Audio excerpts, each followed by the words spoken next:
Mas a informação que eu tenho, que eu quero falar aqui primeiro, né, que é o cara que está mais próximo para mim do Vasco, que é o Pedro Raul, que estão falando que vai ser anunciado ainda essa semana no Vasco da Gama, já acertou salários, 500 mil mensais, com contrato até 2025, né? O Vasco foi o único clube que topou pagar os 19 milhões de reais, parece pro... Não é Kashima, como é que é, Edmundo? É Kashiwa Reysol. Reysol, né? Falou que só o Vasco quer pagar esses 19 milhões nesse momento. Alguns clubes estavam em cima dele, mas contou com competência e também desistência de alguns clubes, né? E antes de passar para você, Edmundo, eu queria saber, Edu, tem algum complemento aí dessa notícia? E o que você achou dessa suposta contratação, né? Tá muito próximo.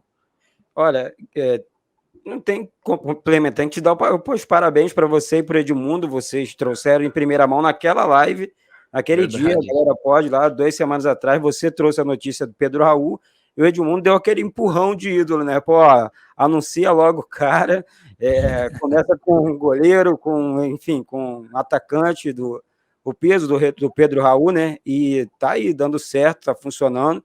É o que o Edmundo falou. Eu gostei muito como torcedor, o cara tem 25 anos, né? Como você disse, acertou com um salário alto e há quanto tempo que o Vasco não faz isso, né? Então, eu acho que é uma resposta legal para o mercado, né? Continuo navegando na onda do Edmundo aí. Boa. E aí, Edmundo, cara, é uma posição que, na minha opinião, hoje está muito carente no futebol brasileiro, assim, né? Eu digo, tem jogadores? Tem. A gente tem o Cano, tem alguns camisa 9, tipo o Yuri Alberto também. Tem alguns jogadores, mas não é fácil achar um cara com essa característica do Pedro Raul. Claro que a gente tem que ver ele jogando no Vasco da Gama, né? Mas boa contratação, assim que se for efetivada, né? Vamos esperar, mas tá muito bem encaminhado. Eu acho que com a desistência de outros clubes, a possibilidade ela aumenta, né? Já que o Vasco é uma excelente vitrine e promete fazer um time competitivo. Eu acho que isso seduz a todo mundo, fora o salário, que é bem expressivo. E merecido até pela vice-liderança da artilharia do Campeonato Brasileiro, jogando pelo Goiás, e ele nem começou como titular, né? Ele entrava e foi fazendo seus gols e se firmando. Os jogos que eu vi do Pedro Raul, eu gostei bastante. Com a característica de fazer aquele pivô e de presença de área, para finalizar tanto com os pés como de cabeça. É um jogador que fez falta no Vasco, porque às vezes que o Raniel ou não jogou bem, fez falta. Porque o Vasco jogava com velocidade pelos lados do campo, com o Ignaldo, com o Peck, ora com o Figueiredo, e a bola passava bastante vezes pela área, mas não tinha um jogador de ofício. Nos momentos em que o Raniel teve bem, lá no início do Campeonato Brasileiro, ele chegou até a fazer bastante gols e distribuiu R$ 500 para muita gente que lhe deu assistência. O início dele foi bem promissor, quando tinha ali um esquema bem defensivo do Zé Ricardo, que jogava no contra-ataque, a bola chegava e o Raniel fez alguns gols.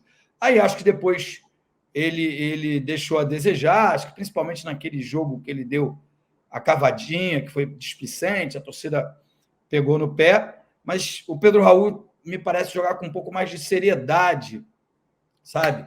Parece que ser um finalizador mais concentrado em fazer o gol, e se ele repetir com a camisa do Vasco o que ele fez com a camisa do Goiás, né, sendo vice-artilheiro ou até artilheiro do Campeonato Brasileiro da primeira divisão, aí com certeza o passe dele vai valer muito mais. Então eu gostei, acho que não tem que parar por aí, se de fato essa contratação for concretizada, mas eu já fico satisfeito no sistema ofensivo, né? E depois eu vou começar a rezar para que o pessoal comece a contratar um bom goleiro, zagueiros e laterais.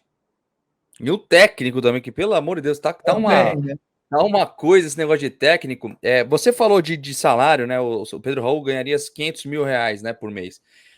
E aí aquilo que a gente conversou, viu, Edu? Eu e o Edmundo, a gente conversou na outra live aqui, né? Porque o sentido de como inflacionou o mercado as SAFs, né?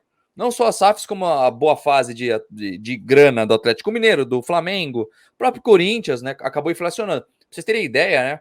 Eu vi muita gente reclamando. O Baran, por exemplo, falou disso hoje no Cancelados, falando, pô, você tá pagando 500 mil Pedro Raul, pô, é bom jogador, mas tem que trazer mais, vai pagar quanto para os outros? Cara, para vocês terem ideia, no Vasco tem mais de 6 jogadores ganhando mais de 1 milhão por mês, no Flamengo, desculpa, mais de 6 jogadores ganhando mais de 1 milhão por mês.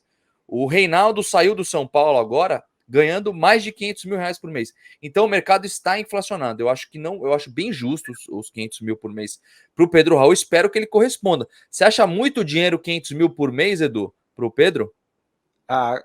Pensando no Pedro Raul, com essa fase, dificilmente ele fecharia com outro clube. Acho que o São Paulo, né, Internacional, procuraram ele.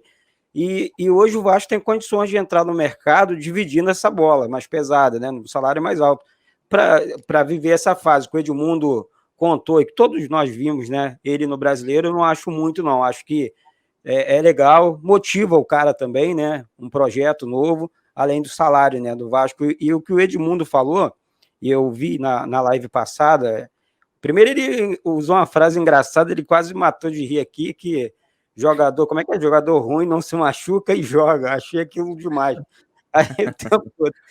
Aí, pô, você contrata um bom jogador, de repente você contrata um jogador de lado também, né, de campo. Eu falei, o Edmundo mencionou também o Ryan. O Ryan fez uma final contra o Flamengo no Sub-17, arrebentando, cara. Esses meninos, eu sou suspeito porque eu cubro a base, né? Então, o Matheus Julião, lateral esquerdo, eu falei também aquele dia. Então, encontrar esses jogadores destaques, jogador de meio campo, a zaga, o Edmundo falou também sobre a zaga, então, corrigir de vez esses setores. Eu acho que o Vasco tem que contratar em um sistema defensivo inteiro, né? Você contratou um bom atacante, sei lá, procura agora um meia e a dupla de zaga sobe com o Pimentel, outro zagueiro que está estourando idade, tem que subir, né? O filho do Pimentel, e assim, acho que você tem que pegar na base e subindo também, porque o Poveda, né? Parece que a galera tava, traz o Poveda, mas será que na base não tem um jogador melhor do que o Poveda? Eu acho, nesse caso, eu acho que sim, né? Mas essa é a minha opinião, desculpa até me alongar. Não, Edu, fica à vontade, cara. O pessoal tá mandando mensagem, a gente vai respondendo aos poucos. Tem gente perguntando por que a gente demorou para subir o vídeo. Pessoal, esse vídeo é ao vivo, a gente tá ao vivo aqui agora conversando com vocês, tá?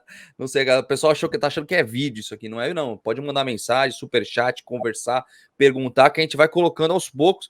Vou responder algumas questões aqui, ó. Tem gente, o Alessandro, por ele tá mandando. Como está a situação do Mendonça? O Mendonça, o Vinha e alguns outros atletas vão sair do Ceará.